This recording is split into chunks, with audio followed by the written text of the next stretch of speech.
कालेश्वरम के मेडीगड्ढा बैरेज के शुगाफ पड़े एक हफ्ता भी नहीं गुजरा कि अन्नाराम सरस्वती बैरेज में 28 और 38 नंबर के दो गेटों पर लीकेज के बायस पानी ऊपर आ रहा है। चौकस इंजीनियरिंग अफसरान रेत के थैले और सैलाब को रोकने की कोशिश कर रहे हैं। मौजूदा वक्त में उसमें 5.71 टीएमसी पानी है।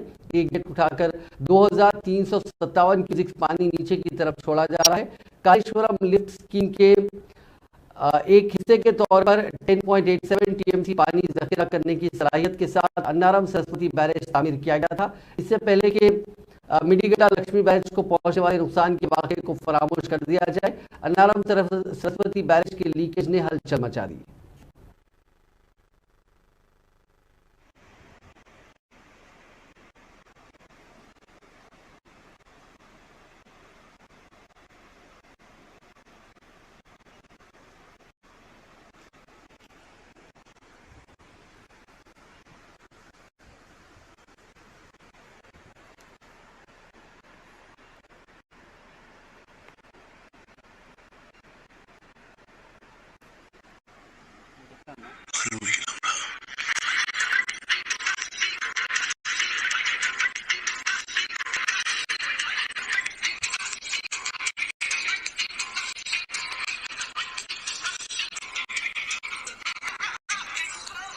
అన్నారం బ్యారేజ్ కి హోల్ వడ్డ ప్రదేశం